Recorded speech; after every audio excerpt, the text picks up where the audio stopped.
Hi again, guys. I'm back. A little bit calmer. Still like half dressed. I never know how I feel about this look. It's supposed to look a certain way, but to me, it looks like something's just falling off me. Um, just got off the phone with my beautiful daughter we spoke for an hour while she drove home from work, and I feel a lot better. I feel calmer. I feel like I'm going to sleep tonight. Nothing's changed about her job or the risks involved and what she's exposing herself to, but she wanted to reassure me that, you know, she does wear the shield and the special, I forget what it's called, something 15 mask, but they only get one a day. And of course, gloves and the whole drape, the whole robe, gown. The hell's it called, guys? Wow, words are hard. But it felt really good to talk to her. She sounded calm. Her spirits were good. I mean, she sounded tired, but she's really proud of what she does. And it's at times like these when you just really realize how everybody's professions um, intermingle and are just so important, and how everyone has a part to play. Um, I mean, I also feel so bad for the people who are considered like non-essential workers and now they don't have their jobs for a while. Leah was telling me it's so wonderful that she is always assured of a job as a nurse because there's always sick and dying people, always. Hospitals will always need qualified personnel. And she's worked her way very hard up the ladder to be in charge of other nurses, who look to her for her qualities of leadership and expertise and compassion and like no bullshit getting stuff done. And and we just spoke at length about how proud she is of what she does and how beyond proud I am of her. And then we both cried when we realized that even if something were to happen to her, God forbid, it would be in the line of duty of like sacrificing yourself to save other people. And that's what Jesus did. I'm not saying she's Jesus. I'm saying that that's a true Christian, whether you call yourself one or not. When you lay down your life for a friend, or you put yourself at harm's risk, or you risk your life. And she goes, I don't think about it, Mom. She goes, I'm focused. I'm laser sharp. I'm laser focused. I compartmentalize it.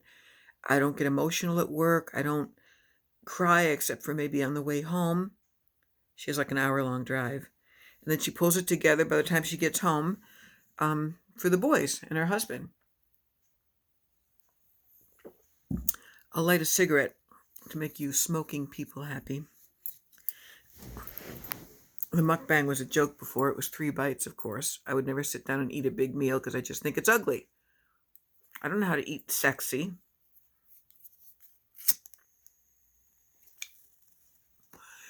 If I'm trying to preserve my lungs for this problem the world is having right now, this isn't the way to do it, but I have cut down. I have cut down.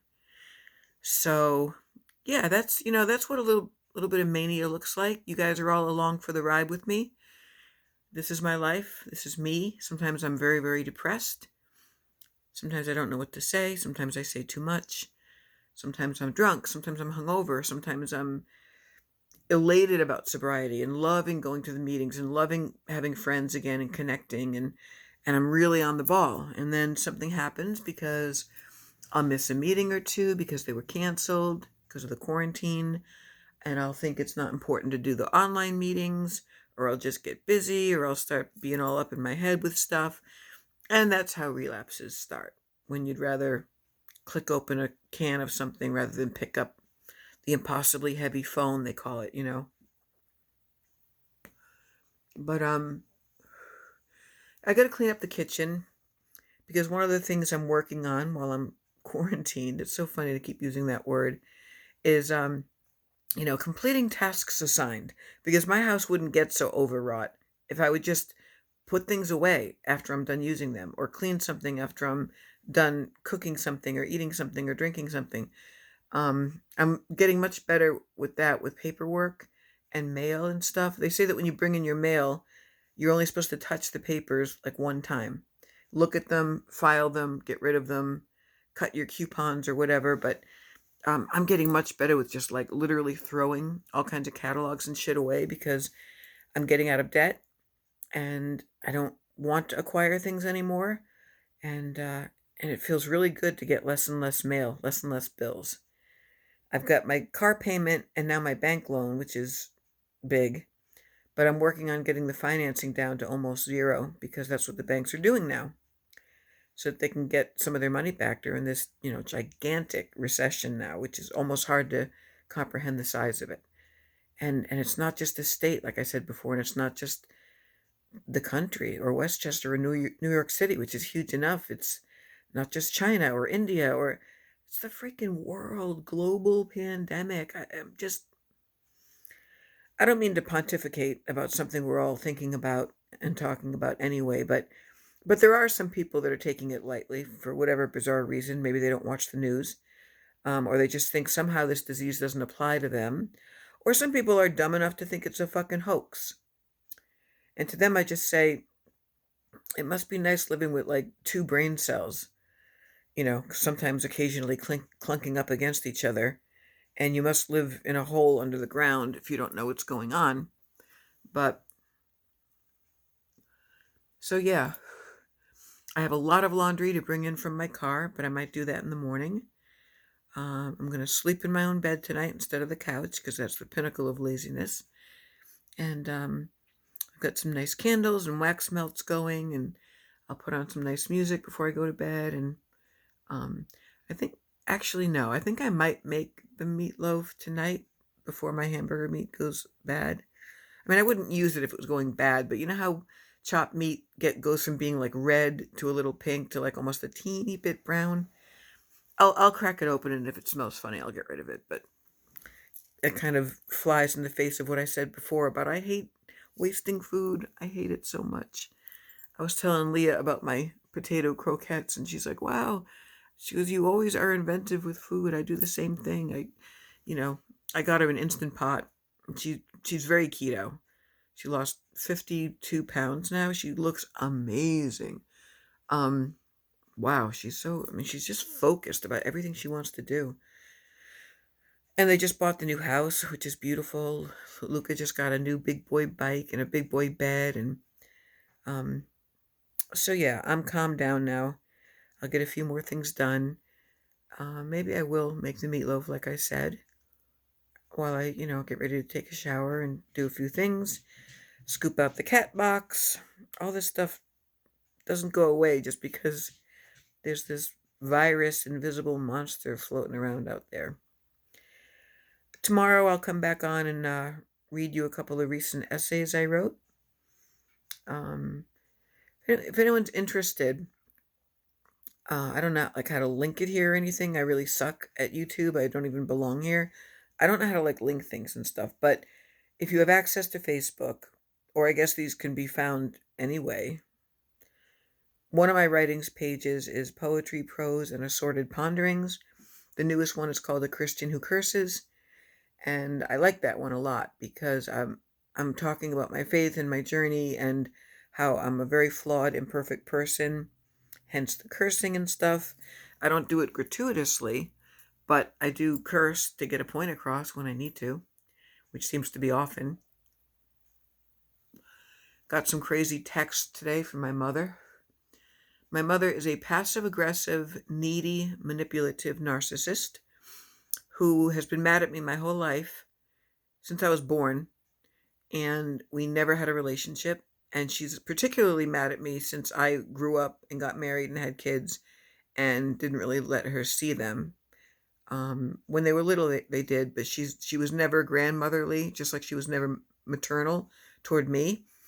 But now that she's getting on in years, she feels like her legacy is her children and her children's children, and she feels that she owns us all, and it's kind of creepy actually. She said something today like, I don't ever forget, and I'm like, well, they've forgotten you. I mean, I don't say like antagonistic, hostile things to her. I just say I'm learning to be gentler, believe it or not.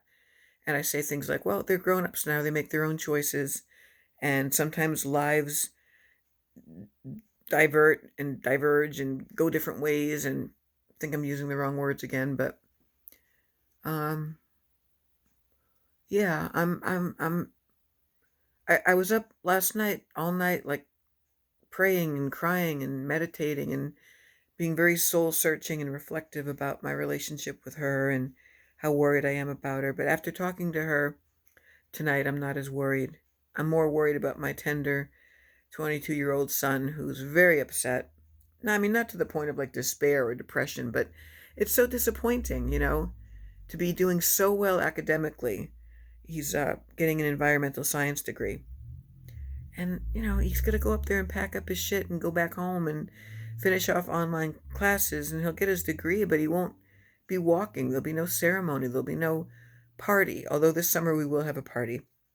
Speaking of this summer and things I'm very happy about, one of my big disappointments for next month was missing 2 different writing retreats I was going to be involved in, and missing Jesus Christ Superstar, which I've tried to see for the last couple months.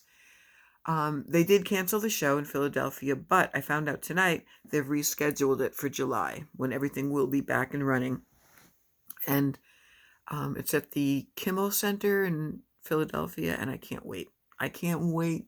I can't wait to take the Amtrak train instead of the MTA. It's just fancier. It's nicer, and I haven't been to Philadelphia in a long time, so I love that show. And I loved it even before I reclaimed my faith, just like I love the musical Godspell. Jesus Christ Superstar and Godspell is almost on constant play in my car. And I admit that I will sing the songs out loud and I don't care. And I love not caring. I love being this age where you can drive around and sing and people are looking at you and you're just like, and you sing even louder and you don't care. Like, honestly, a lot of things suck about getting older. The very best thing is you just stop caring about petty shit. Unless you're on YouTube. And then sometimes you harp on petty shit. But I'm not here to fight with anyone. And if people don't like me, they're more than happy. There's the door. I know I'm not everyone's cup of tea. And quite frankly, I'm glad of it. So, good night, everyone. And let me know how your quarantining is going. All 4 or 5 of you that talk to me. And I always wonder how I can have 186 subscribers and nobody talks to me. But not everyone's a commenter. Some people just like to watch. Some people just like to watch. They're voyeurs. They like to watch me do this. The lighting in here sucks too. I don't know. Okay, I'm losing my phone battery again. I'm going to go. I'm going to wish you good night and peace. Love each other.